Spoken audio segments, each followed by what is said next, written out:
फिर एक बार हम नए वीडियो के साथ आज मिलते हैं। और हमने कल पढ़ा था वृद्धि एवं विकास, तो आज हम वृद्धि एवं विकास के कुछ क्वेश्चंस देख लेते हैं और क्वेश्चंस के थ्रू हम उनको थोड़ा सा क्लियर करने की कोशिश करते हैं। ठीक है, तो हमारा फर्स्ट क्वेश्चन है, बाल विकास से संबंधित है केवल मात्रात्मक परिवर्तन, केवल गुणात्मक परिवर्तन मात्रात्मक परिवर्तनों के अनुरूप होता है, या गुणात्मक परिवर्तन मात्रात्मक परिवर्तनों से स्वतंत्र होता है। तो बाल विकास संबंधित है। पहली बात तो हम ये कहेंगे कि विकास कभी भी मात्रात्मक नहीं होता, मात्रात्मक हमारी अभिवृद्धि होती है। ओके, केवल गुणात्मक, तो साइकोलॉजी में केवल जहां भी आए मोस्टली वो क्वेश्चंस नेगेटिव ही होता है, वो आंसर होता ही नहीं होता, तो केवल हम नहीं कह सकते इसको। गुणात्मक परिवर्तन मात्रात्मक परिवर्तनों के अनुरूप होते हैं और गुणात्मक परिवर्तन मात्रात्मक परिवर्तनों से स्वतंत्र होते हैं। तो एक बात बताओ, गुणात्मक परिवर्तन और मात्रात्मक परिवर्तन से स्वतंत्र कैसे होंगे जब हमारा शरीर बढ़ेगा नहीं, और गुण हम में बड़े छोटे से बच्चों में बड़े व्यक्ति जैसे गुण कैसे आएंगे? बिल्कुल भी नहीं आएंगे। उसके लिए इनका स्वतंत्र ना होकर अनुरूप होना आवश्यक होता है। ठीक है, मेरे हिसाब से आप विकास का मतलब ढंग से समझ गए होंगे। कुछ मैंने पहले समझा दिया था, कुछ अब आप समझ गए होंगे। ठीक है, नॉर्मल सी भाषा में फिर एक बार विकास की चर्चा करूं तो विकास एक पहलू का ना करके विभिन्न पहलुओं के अध्ययन को हम विकास कहते हैं। एक विकासात्मक अवस्था से दूसरी विकासात्मक अवस्था की विशेषताओं में जो परिवर्तन का जो अध्ययन किया जाता है वो बाल विकास के अंदर किया जाता है। ठीक है, विकास के संबंध में कौन सा कथन गलत है? पहले तो जब भी हम क्वेश्चन करते हैं तो हम सबसे बड़ी मिस्टेक जो करते हैं वो सही या गलत इसको पढ़ने की करते हैं। हम इन यहाँ से क्वेश्चन देखते हैं सीधा टिक लगानी, ये गर्भ अवस्था से प्रारंभ हो जाता है, बिल्कुल सही बात है। विकास हमेशा गर्भ अवस्था से प्रारंभ होकर और जीवन पर्यंत चलता है, यह परिपक्व तक चलता है, बिल्कुल भी नहीं चलता। परिपक्व तक चलती है हमारी अभिवृद्धि, जबकि हमारा विकास जीवन पर्यंत चलता रहता है। यह एक सतत प्रक्रिया, बिल्कुल हमने पढ़ा था कि एक सतत प्रक्रिया, सार्वभौमिक प्रक्रिया, निरंतर चलने वाली प्रक्रिया है।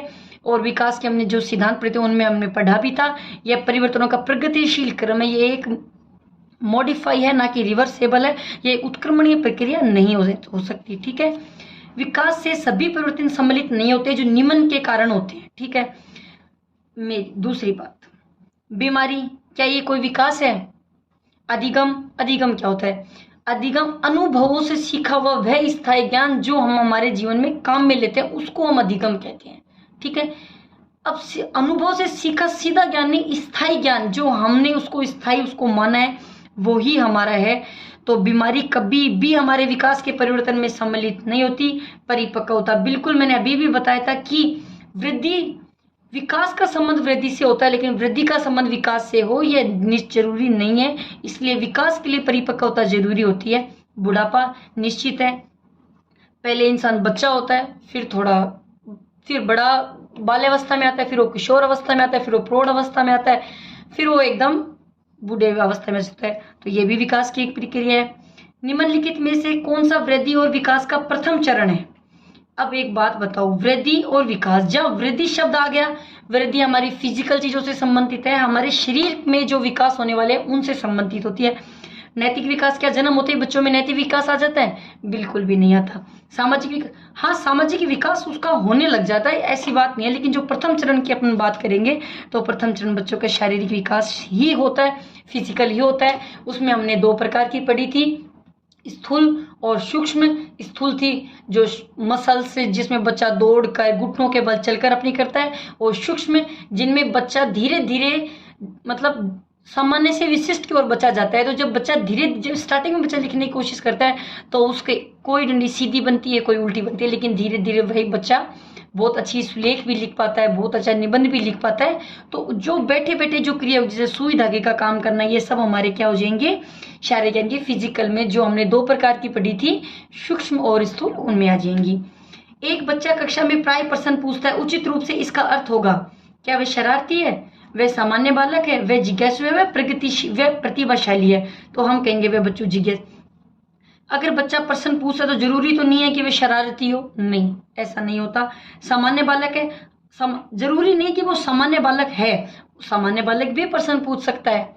ठीक है, वह प्रतिभाशाली बालक है, ऐसा भी नहीं है वो प्रतिबंध, लेकिन वे जिज्ञासु है। जिज्ञासु की बात करें तो हमने थॉर्नडाइक के सिद्धांत में पढ़े होंगे सिद्धांत, और जब हम अधिगम की बात करेंगे हम थॉर्नडाइक को ढंग से पढ़ेंगे थॉर्नडाइक को, तो थॉर्नडाइक ने बच्चे में जो पहला सिद्धांत बताया था वो रुचि का सिद्धांत बताया।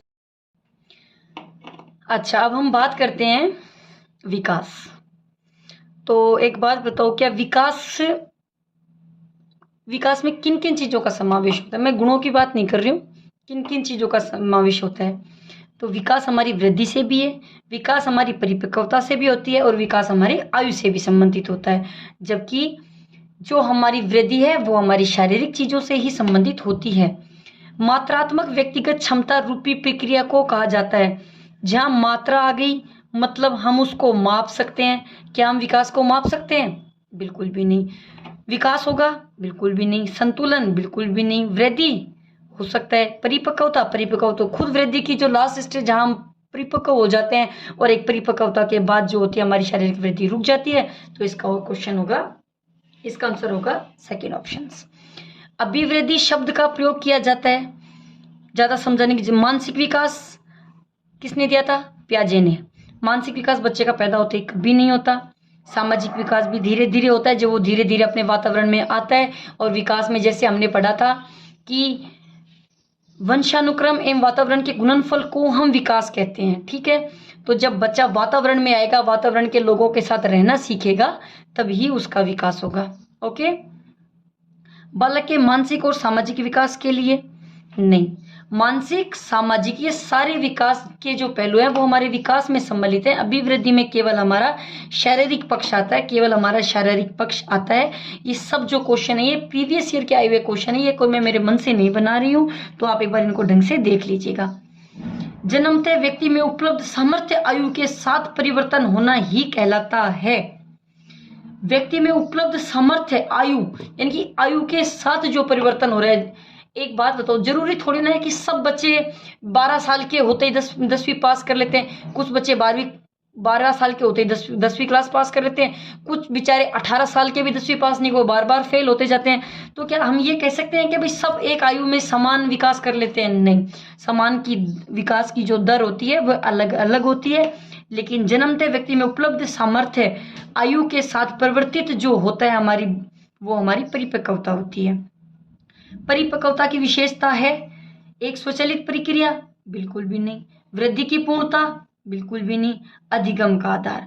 अधिगम यानी कि किसी चीज को हमारे जीवन में स्थायी रूप से लाने के लिए जो स्थायी ज्ञान हम हमारे अनुभव से ग्रहण करते हैं, उसको हम हमारे जीवन में उसका उपयोग कर रहे हैं, तो वो ही एक हमारी मैच्योरिटी है, उसको हम हमारी परिपक्वता बोल सकते हैं। अधिगम का आधार। जो परिवर्तन अधिगम के कारण नहीं होते उन्हें इसके लिए जिम्मेदार ठहराया जा सकता है।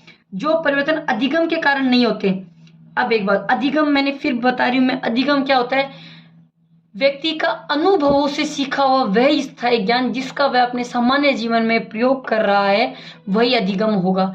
स्थायी ज्ञान ही अधिगम होगा। अधिगम को व्यवहारवादियों ने, संज्ञानवादियों ने इसको ढंग से समझे, जैसे कोहलर हुए हैं, थॉर्नडाइक हुए हैं, पावलोव हुए हैं, हल हुए हैं, इन्होंने इसको काफी अच्छे ढंग से समझा है। जब हम अधिगम पढ़ेंगे तो हम इनकी चर्चा भी करेंगे। कौशल मैंने फिर भी बताया था कि कौशल जरूरी नहीं होता कि सभी बच्चों में कौशल होता है। कोई बच्चा बहुत अच्छी पेंटिंग करता है, कोई बच्चा बहुत अच्छी ड्राइंग करता है, लेकिन कोई बच्चा नहीं कर पाता है। सामाजिक, कुछ बच्चे होते हैं जो एकांत में रहना पसंद करते हैं, कुछ बच्चे होते हैं जो सबके साथ घुल मिल के रहना पसंद, कुछ बच्चे होते हैं उभयमुखी जो कुछ कभी कभी अकेला रहना भी ज्यादा पसंद करते हैं और कभी कभी सबके साथ रहना भी पसंद करते हैं। सांस्कृतिक प्रभाव, ये भी बिल्कुल नहीं होता। परिपक्वता, बिल्कुल जो परिवर्तन अधिगम के कारण नहीं होते, यानी कि परिपक्वता अपने आप होती है। एक बात बताओ, तुम क्या ऐसे बोलते हो हाथ अब तू मत बढ़, या ऐसे थोड़ी कहते हो हाथ अब तू रुक जा? नहीं, जब हमारी उंगलियां बढ़ने का टाइम होता है उंगलियां अपने आप बढ़ती हैं। जब हमारी हाइट बढ़ने का टाइम होता है हमारी हाइट अपने, ये एक नॉर्मल खुद स्वचालित एक प्रक्रिया है, इसको हम नहीं रोक सकते हैं, ये खुद हमारी बॉडी में अपने आप ही होती है।